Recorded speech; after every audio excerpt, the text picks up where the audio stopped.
The prophecy attributed to Alois Irlmaier presents Donald Trump's fate in 2026 not as a dramatic overthrow, but as a quiet, delayed collapse, one that unfolds beneath the noise of politics rather than through it. According to this vision, Trump is not undone by elections, courts, or democratic mechanisms. There is no single headline moment where power is officially taken away. Instead, the collapse grows slowly, almost invisibly, shaped by forces far more personal and unsettling than political defeat. What makes this prophecy especially disturbing is its emphasis on inner erosion rather than external attack.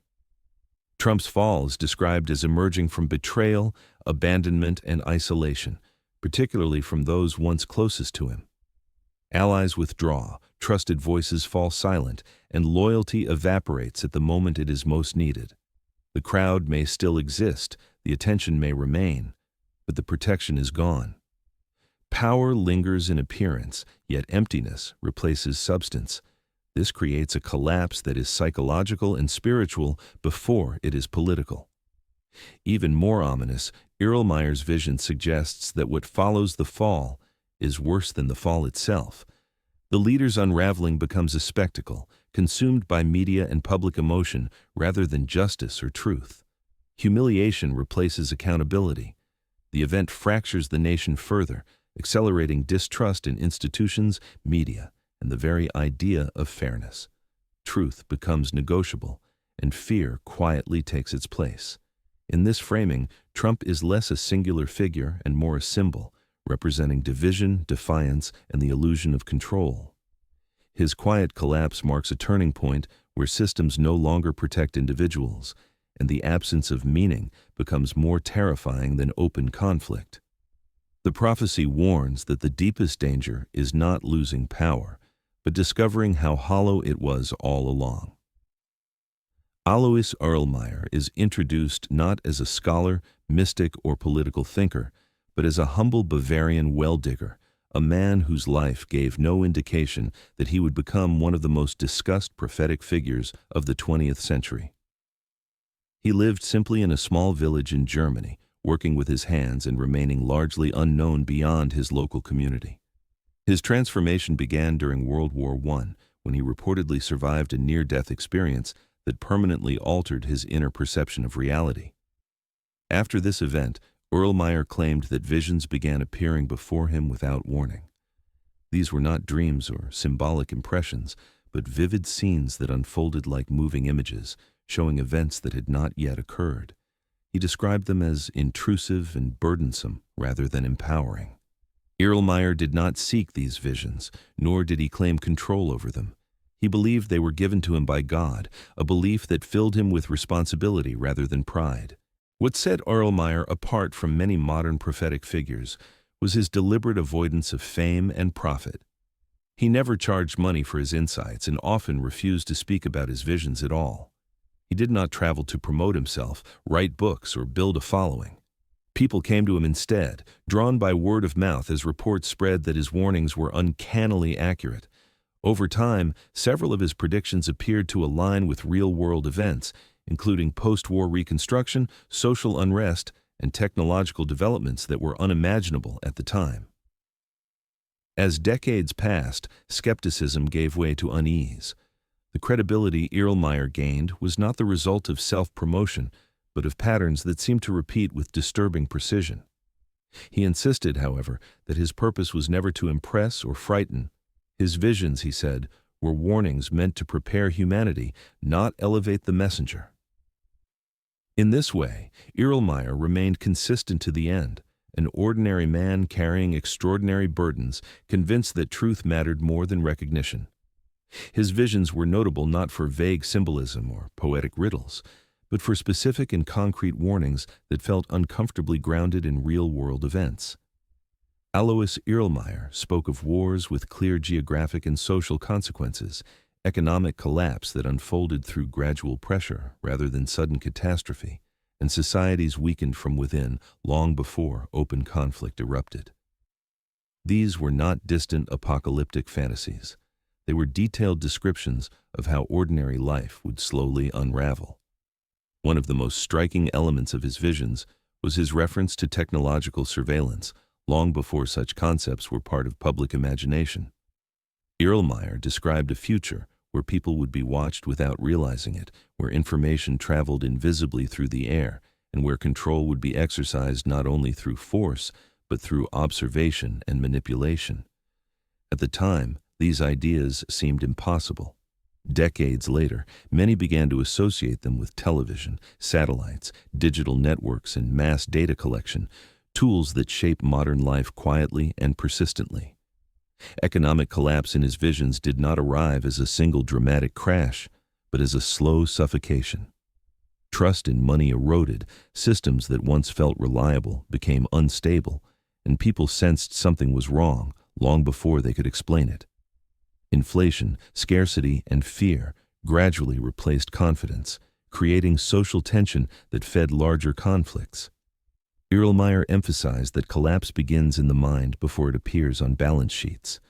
The most haunting of all his warnings was the 3 days of darkness. He did not describe it as a metaphor or legend, but as an abnormal, oppressive darkness where technology fails, electricity vanishes, and humanity is forced into isolation. Whether interpreted literally or symbolically, he insisted it would expose how fragile human systems truly are. Crucially, Irlmaier maintained that these visions were not meant to inspire fear. He called them preparation warnings, alerts meant to awaken discernment, humility, and inner resilience. In his view, understanding what lies ahead was not about predicting doom, but about ensuring humanity would not be spiritually unprepared when familiar structures failed. Irlmaier foresaw the decline of the United States not as the result of foreign armies or external conquest, but as a collapse born from internal fracture. In his visions, the greatest danger to the nation did not arrive from beyond its borders, but from within its own people. He described a society worn down by moral exhaustion, where shared values slowly dissolved and the sense of collective purpose faded. Strength, once rooted in unity and confidence, weakened as confusion replaced clarity. Central to this internal collapse was deep social division. Irlmaier saw neighbors turning against one another, families splitting along ideological lines, and public discourse becoming increasingly hostile. The nation did not divide geographically, as in a traditional civil war, but mentally and spiritually. People continued living side by side, yet no longer shared a common understanding of truth, justice, or responsibility. This invisible separation, he warned, was far more destructive than physical borders. He also spoke of a confused and manipulative media environment where information no longer illuminated reality but distorted it. News would overwhelm rather than inform, stirring fear, anger, and suspicion. In this climate, truth became subjective, and citizens struggled to discern what could be trusted. The constant noise created emotional fatigue, leaving people vulnerable to control and deception. At the deepest level, Irlmaier's warning was spiritual. He believed America would suffer a spiritual split, a loss of humility and inner grounding. Material success and power would no longer provide meaning, yet nothing stable would replace them. Without a shared moral foundation, institutions would feel hollow, leadership would lose legitimacy, and trust would erode everywhere. According to his vision, this internal breakdown, not invasion, marked the true beginning of America's collapse. From this period of moral and social decay, Irlmaier envisioned the rise of a deeply polarizing leader, a figure who would not unify the nation, but instead reflect and intensify its fractures. This leader would be loud, forceful, and unfiltered, admired passionately by millions who saw him as a defender against a failing system, while simultaneously despised by others who viewed him as a symbol of chaos and division. Modern readers and interpreters increasingly associate this figure with Donald Trump, not because Irlmaier named him, but because the emotional and symbolic patterns align so closely. What makes this prophecy distinctive is that it does not center on the leader's ascent, but treats it almost as an inevitable consequence of a society already breaking apart. The rise occurs during confusion, fear, and distrust when people no longer believe traditional institutions can protect them. In such an atmosphere, a leader who speaks with absolute certainty and promises simple solutions becomes magnetic. His confidence feels like strength. His defiance feels like authenticity. For supporters, he represents resistance to elites, systems, and narratives they no longer trust. Yet, Irlmaier's warning was never about admiration or hatred. It was about what comes next. The prophecy emphasizes that this leader's fall is more significant than his rise. Unlike historical figures removed by force or war, this downfall unfolds through isolation and betrayal. The same intensity that fueled devotion also fuels rejection. Loyalty proves conditional. Allies disappear. Protection fades. In this vision, the leader becomes a mirror of the nation itself. His collapse exposes the fragility beneath the noise, how power without humility cannot sustain itself. The fall is not merely political, but personal and symbolic, marking a turning point where the illusion of control breaks. Irlmaier suggests that through this fall, society is forced to confront uncomfortable truths about authority, division, and the cost of placing faith in figures rather than values. Trump's downfall, as described in interpretations of Irlmaier's prophecy, does not arrive through open conflict or direct attack from enemies. Instead, it unfolds through betrayal by those closest to him, advisors, allies, and trusted figures who once stood firmly at his side. This detail is central to the vision. The danger does not come from opposition forces acting loudly or visibly, but from quiet withdrawals of loyalty at the most critical moment. Support does not explode into confrontation, it simply vanishes. The collapse is portrayed as public and deeply humiliating, yet strangely nonviolent. There are no dramatic arrests or heroic last stands. Instead, the leader remains visible while power drains away. Cameras continue to watch, crowds continue to speak, but the emotional warmth that once protected him disappears. Applause remains, yet it no longer shields. The humiliation is slow, unfolding in full view of the nation, transforming authority into spectacle. What makes this fall especially devastating is its emotional dimension. According to the prophecy, the greatest wound is not legal or political loss, but abandonment. Trusted voices fall silent. Former defenders distance themselves. Even neutral figures choose safety over association. The leader becomes isolated, surrounded by noise, yet deprived of genuine human connection. This loneliness marks the true collapse, revealing how fragile power becomes when it depends entirely on loyalty. Beyond the individual, this moment signals a broader national turning point. The public unraveling accelerates distrust in institutions, leadership, and truth itself. People no longer believe systems are fair or protective. Media coverage turns the downfall into entertainment, deepening cynicism rather than offering clarity. In this way, Trump's humiliation becomes symbolic, an event that reflects the nation's own breakdown. The prophecy suggests that when abandonment replaces allegiance, the collapse is no longer personal. It becomes collective, exposing a society struggling with faith, loyalty, and meaning itself. Following the initial collapse, the prophecy speaks of a second rise, a phase that appears at first glance like recovery or redemption. The leader does not vanish from the public stage. Instead, he reemerges louder, more defiant, and more convinced than ever of his own mission. Supporters interpret his return as proof of resilience, a sign that the storm has passed and that stability has been restored. To many, it feels like a victory over adversity, a confirmation that the system failed to break him. Yet, Irlmaier's vision treats this resurgence as an illusion rather than true renewal. Beneath the surface, nothing has been healed. The fractures that caused the first collapse remain unresolved, quietly deepening. Trust has thinned, institutions have weakened, and loyalty has become conditional.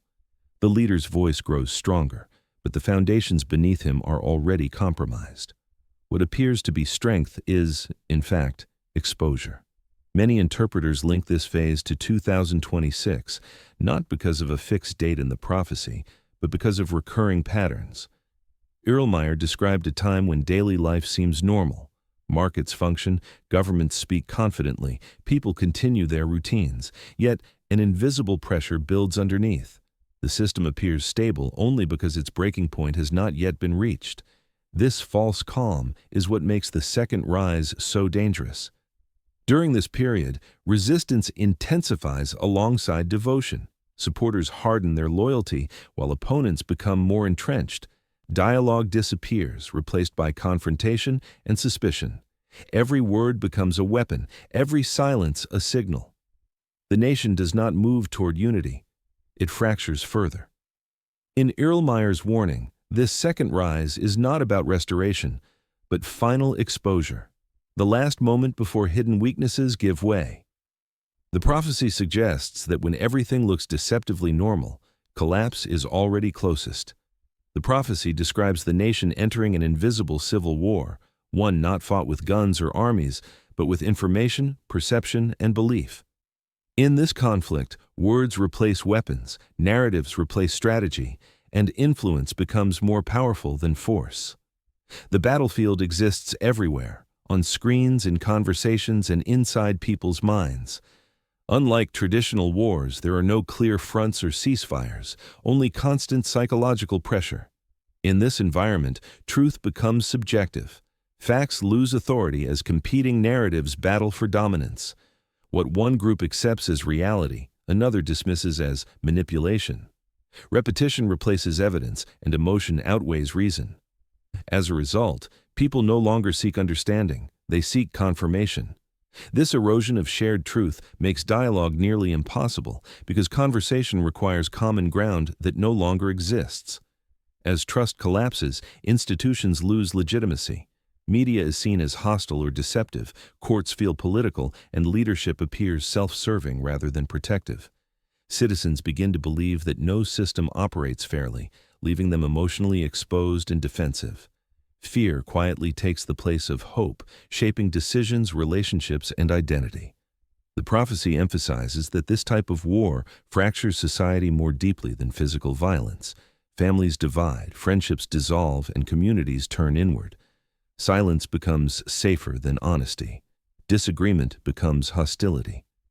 In Irlmaier's vision, this invisible civil war weakens a nation from the inside, exhausting its people until unity feels impossible and survival becomes the only shared goal. In the final and most unsettling phase of the prophecy, strange signs in the sky appear as events begin to accelerate beyond human control. These signs are not described as beautiful or inspiring, but as disturbing. Lights, movements, or phenomena that provoke fear rather than wonder. Everyone sees them, yet no one fully understands them. Governments and experts attempt explanations, but the deeper reaction is instinctive, a shared sense that something is profoundly wrong. These signs do not create panic on their own, they confirm it. What follows is the 3 days of darkness, a period Irlmaier described as total systemic failure. Electricity ceases, technology stops working, communication vanishes, and the familiar structures that organize daily life simply collapse. Time itself feels distorted. People are left isolated, cut off not only from information, but from reassurance. Whether interpreted as a literal darkness, a massive technological collapse, or a symbolic representation of global disorientation, the effect is the same. Humanity is forced into stillness. Crucially, the prophecy emphasizes that this darkness does not cause the collapse, it reveals it. The systems that fail were already unstable, already weakened by division, mistrust, and over-reliance on control. The darkness strips away illusion, exposing how fragile modern civilization truly is when its technological foundations disappear. Power, authority, and status lose meaning overnight. Fear spreads not through violence, but through uncertainty. Irlmaier warned that panic would tempt people to act irrationally, worsening suffering. He believed survival depended not on strength or knowledge, but on inner discipline, calm, restraint, and faith. In this suspended moment, humanity confronts itself without distractions. The 3 days of darkness stand as a brutal revelation. When all systems fall silent, what remains is not technology or leadership, but conscience, fear, and the fragile core of the human spirit. After the darkness lifts, Irlmaier did not foresee a world reduced to ruins or locked in endless chaos. Instead, he described a humanity overwhelmed by exhaustion, not only physical, but emotional and spiritual. The anger, pride, and hunger for control that once drove societies forward are spent. People emerge from the darkness quieter, slower, and deeply changed. The confidence that human systems can master everything is gone, replaced by a sober awareness of fragility. From this exhaustion comes a spiritual awakening, not loud or triumphant, but subtle and sincere. Faith returns quietly, stripped of spectacle and ideology. People no longer seek belief as a tool of identity or power, but as refuge and grounding. According to Irlmaier, churches reopen not as institutions of authority, but as shelters for the weary. Prayer is not performed out of tradition, but desperation. Humility replaces arrogance, and listening becomes more valued than speaking. In this fragile silence, a new form of leadership begins to emerge. Irlmaier symbolized it as a calm, white-haired figure, someone untouched by ambition, who does not seek power, yet naturally draws people toward him. This figure does not command or dominate. He guides through presence, restraint, and example. His authority comes not from force or charisma, but from trust earned in a world exhausted by manipulation and noise. Importantly, Irlmaier suggested this figure may not represent a single individual, but a broader shift in consciousness. Leadership itself changes form, moving away from control toward service, from ego toward responsibility. Not everyone accepts this transformation. Some cling to the old world of resentment and dominance, but others let go, rebuilding families and communities around values rather than ideology. In Irlmaier's vision, this awakening is the reason humanity survives what came before. Out of collapse comes clarity, and out of humility comes the possibility of lasting peace.